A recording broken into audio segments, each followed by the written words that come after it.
so nice to be here with each and every one of you, sharing practice and presence. Dave up in the heavenly abodes. So I want to begin this morning by sharing a little story with you. It's the story of a very powerful Chinese king. And one day this king made a decree. He decreed that it went out to all the artists of the kingdom, and he wanted to commission a painting for the palace. And this painting that he was looking for was one that brought him great peace. And so the decree went out, and as time passed, the day arrived for all of the displays. And so all day long the king was viewing these paintings, some depicting large open grasslands and fields, paintings of quiet gardens filled with flowers. There are paintings of amazing clouds and sunsets, deep forests of peaceful pines. But in the end, the picture that he chose was a picture of a raging storm-torn shoreline, and there in the rocks above, a small nest, and on it was a tiny yellow bird. See, true peace is not an absence of sound, noise, or problems. True peace is found in the midst of those things. You notice the choice of words today in the title. Let peace work on you. This line actually comes from a passage in the Tibetan book of living and dying. Let me share it with you. Above all, be at ease. Be as natural and spacious as possible. Slip quietly out of the noose of your habitual anxious self. Release all grasping and relax into your true nature. Think of your ordinary, emotional, thought-ridden self as a block of ice or a cake of butter left out in the sun. If you are feeling hard and cold, let this aggression melt away in the sunlight of your meditation. Let peace work on you.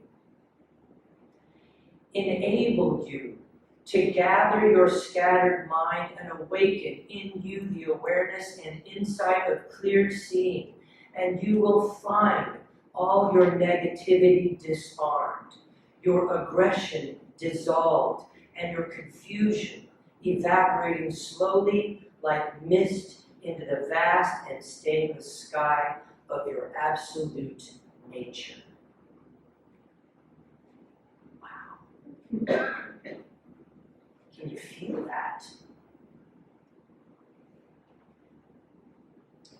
Let peace work on you. There's an allowing in this statement. There's nothing to do. This phrase stood out very strong, and in contrast, when I read it, in contrast to what actually has been working on me, blame, shock, heartbreak, anger, self-righteousness, overwhelm, helplessness, and all of that was just while I was reading the label on my yogurt cup.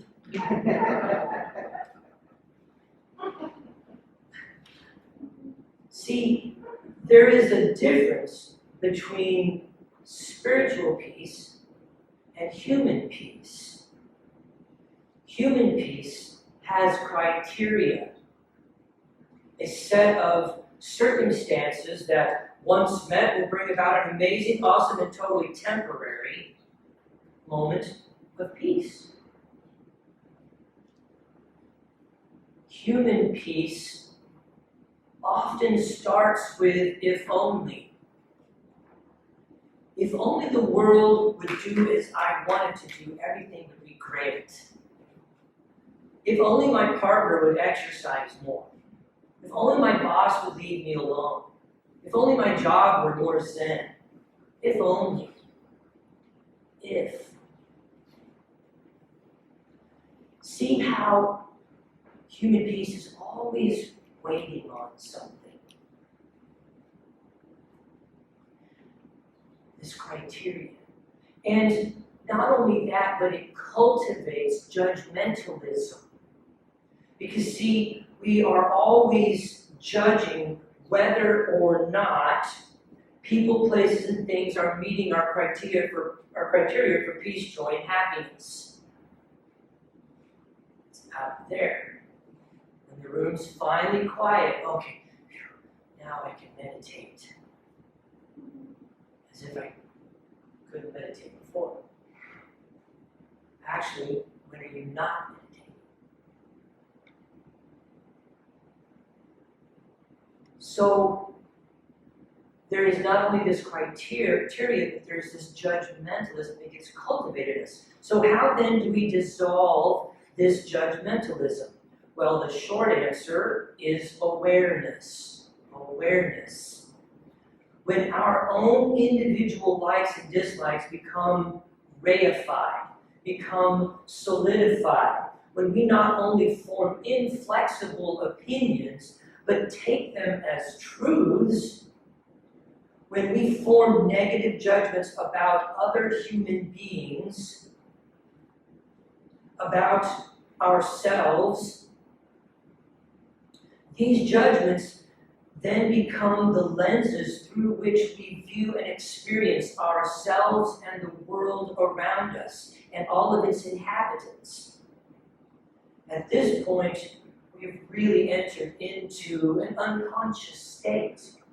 We are asleep. As Jesus said, forgive them, Father, for they know not what they do. And from this state, we can cause tremendous harm and suffering for both ourselves and for others. And interestingly enough, how easy is it to see it in other people first, right? It's so easy to see in this other group of people or this other person this solidification of judgments, of ideas, of concepts about who you are or about who I am or what you stand for or what I stand for. Solid lines in the sand. And let that be a bell of mindfulness. The moment we see that in someone else, let the bell ring and bring you home. In what way are you solidified? In what way are you reifying, making manifest concepts and ideas, bringing action that's coming from a place of fear, greed, hatred, delusion, bringing that into the world? You might notice it when you complain. You might notice it when you meet with people and they're sharing things with you and you're generating ideas about what you want to say back to them. So whether it is in friendships or loving personal relationships, when these are destroyed, when wars are fought over religion or contested territory, or one group is dominating another or restraining their freedom of movement, at this point you can see this is this dukkha, the first noble truth. Life is suffering. However, as we purify judgment and fear, peace arises. This is why in the Buddhist practice we don't teach peace, happiness, love, and compassion. You're already that. You are already there. You just don't know it. You're asleep because it is pushed down, it is hidden, it is obfuscated by fear, greed, hatred, and delusion. by a solidification of concepts, ideas, by judgment. And so as we cultivate our meditation practice, watching the nature of mind, it is through this watcher, this observer, that we begin to experience true peace. As John Kabat-Zinn would sometimes say, when you become aware of anger, then can you become aware of who it is that is aware of the anger? And is that feeling anger? Pulling the camera back, expanding. Be the knower, not that which is known. And it is the peaceful warrior that can dismantle the practice of hateful prejudice and judgment with the recognition that we do harbor these things. They are a part of our conditioned behaviors, concepts, ideas. They're there. Saying I don't want to be a racist does not erase the fact that you have been a part of a racist society since you were born. So not wanting to be a racist doesn't eliminate those concepts, beliefs, ideas, judgments that may just arise unbidden within you. And so in acknowledging that these exist, peaceful warrior, we must then be willing to look at our own particular prejudices with honesty and resolve. The way out is the way through. And with a playful curiosity, we study how and why we as particular human beings came to harbor these different concepts, ideas, prejudices, separation, differences.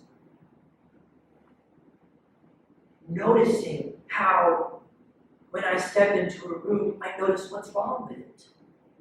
When I meet a person for the first time, I look for their weaknesses or what's wrong with them, instead of being completely open, spacious, and just allowing the presence of that person, or just to step in a room and be there, feeling the energy of the room, not looking for the slightly tilted picture or the sock on the floor.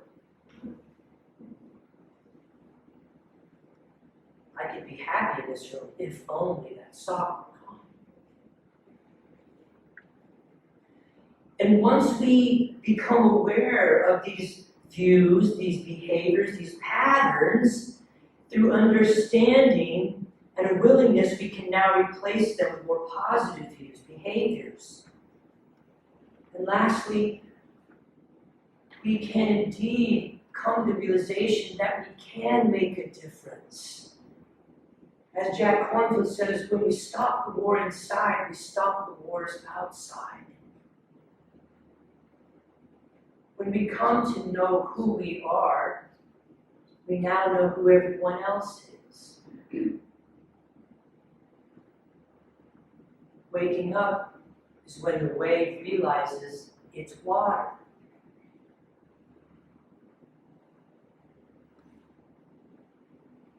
If only once, while watching all of the fires, the war, and the sickness, if only once we could take a moment, turn off the TV and see our reflection in the screen. In that moment of awakening and understanding,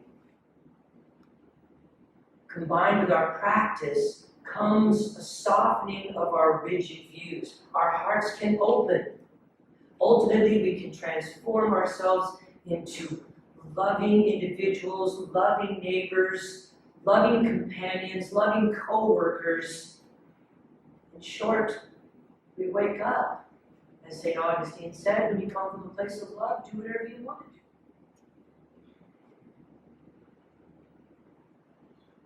And so in the words of Jan Willis, who spoke at the People's Summit, invited by them to provide a Buddhist perspective, one of the things that she said in her talk, hatred is learned. It must be our task to unlearn it. Racism and racial profiling is learned. We must strive to unlearn it. Ethnic and class distinctions are learned.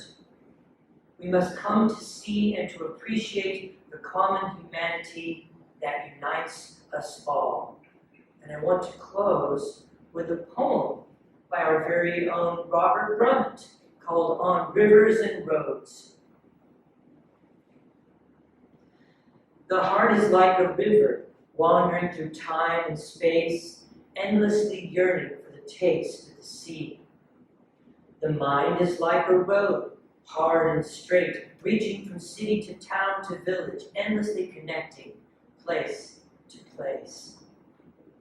The journey of the heart makes little sense to the mind.